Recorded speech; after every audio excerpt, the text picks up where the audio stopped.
Have you ever lost someone not because they left, but because life took them away before you could fix things? Now imagine losing that person again. But this time, you don't even know they're still alive. That's Thor and Loki, one of the most emotional relationships in the entire MCU. Two brothers, one god of thunder and one god of mischief. Raised together, broken apart again and again, and somehow always finding their way back to each other. And now, with Avengers, Doomsday and Secret Wars on the horizon, their story might be heading toward the most painful reunion the MCU has ever written. But the question is, are Thor and Loki going to reunite one last time, and will it end in tragedy? So before talking about their future, let's rewind their journey first. Starting with Thor. He began as an arrogant prince in Thor 2011, obsessed with war, glory, and proving himself worthy of the throne. He wasn't a hero back then, he was a warrior with anger issues. Losing his title and being sent to Earth humbled him. By the time we reached the Avengers, Thor had learned responsibility, but he was still defined by his brother's chaos. Then came Thor, the Dark World, where Thor lost his mother, Frigga, one of the few people who truly understood Loki. That loss shaped both brothers deeply. Loki died, Thor believed it, and the emotional distance between them grew even more. Fast forward to Ragnarok. This is where Thor truly changed. He lost his father, Odin, he lost his hammer, he lost Asgard, but he gained something else, identity. He learned that he wasn't the god of hammers, he was the god of thunder. And more importantly, he accepted Loki not as a villain, but as family. After a long time, we finally saw Thor and Loki close as brothers again, and I still get emotional sometimes when Thor goes in to hug Loki. "I'm not doing, get help," became a joke, but underneath it was brotherhood rebuilding itself. But then Infinity War happened. Thanos came for the Space Stone and Loki was killed for real. No tricks, no illusions, no escape. Loki chose Thor over survival. He chose love over mischief. And Thor broke. We saw their bond when Loki says, Odinson, claiming Thor as his brother.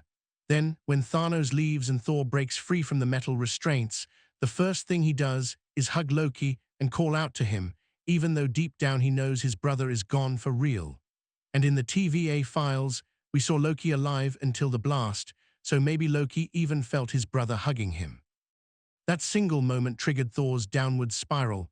Guilt, rage, failure, depression. He forged Stormbreaker to kill Thanos, wounded him, but Thanos still snapped. We saw it fully explode in Endgame, where Thor wasn't just broken physically, but emotionally.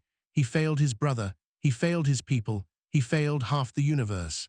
"I went for the head" became his curse. Thor survived Endgame, but he never truly healed. And in Love and Thunder, we even saw his breakdown at times, but that movie was a wasted opportunity. Thor's arc was ruined, Gore was ruined, but we'll talk about that some other time. Now let's talk about Loki. Loki's journey is even more tragic. From the very beginning, Loki lived in Thor's shadow, adopted, lied to, used as a political tool. Every bad decision Loki made was rooted in one thing, wanting to be seen, to be loved, to matter. He wasn't born evil, he was shaped that way. But from Ragnarok, we saw him changing, and after his death in Infinity War, we thought that was the end. Then came Loki on Disney+, a variant Loki, one who saw his entire life play out in minutes, his failures, his betrayals, his death. This Loki grew faster than any other MCU character. By the end of Season 2, he didn't want a throne, he didn't want worship, he wanted purpose, and he became something more than a god. He became the god of the multiverse, the one holding everything together, alone, eternal, burdened. Which brings us to the reunion fans have been waiting for since the moment Loki dropped. Right now, Thor doesn't know this Loki exists. Thor still believes his brother died in his arms on that ship. Imagine the moment Thor finds out Loki is alive, not as a trickster, not as a villain, but as the literal backbone of the multiverse. That reunion would break the internet. But here, where the theory gets dark, Marvel loves parallels. Loki died in Infinity War to motivate Thor. What if Thor dies in Doomsday to complete Loki's arc? Just think about it.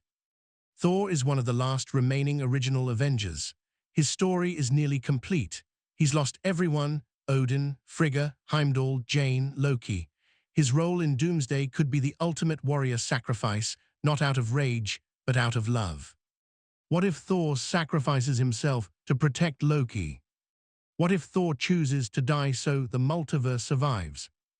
What if Loki watches his brother die, the way Thor once watched Loki? That symmetry is pure Marvel storytelling. There are already hints. Thor is becoming more mythological, more godlike, less grounded, and Chris Hemsworth's tweet about his Thor journey adds fuel to this theory. Loki is now cosmic. Their reunion wouldn't be about jokes, it would be about closure. A final conversation. Just two brothers acknowledging each other. And Marvel knows this would emotionally destroy fans. Thor dying in Doomsday wouldn't be shock value, even though he is seen in the Doomsday teaser, which I won't spoil if you're planning to watch it in theaters. Rumors suggest Thor may die, and we might see him in Valhalla with Odin and Heimdall. Again, this is just a rumor, but it could be true. It would be earned.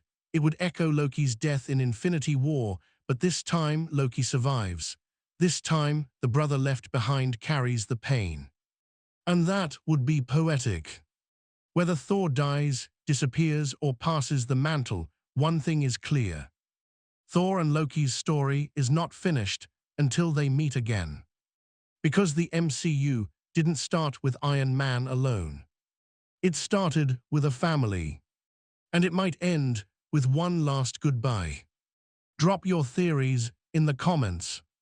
I'll see you in the next video. Thank you for watching, guys.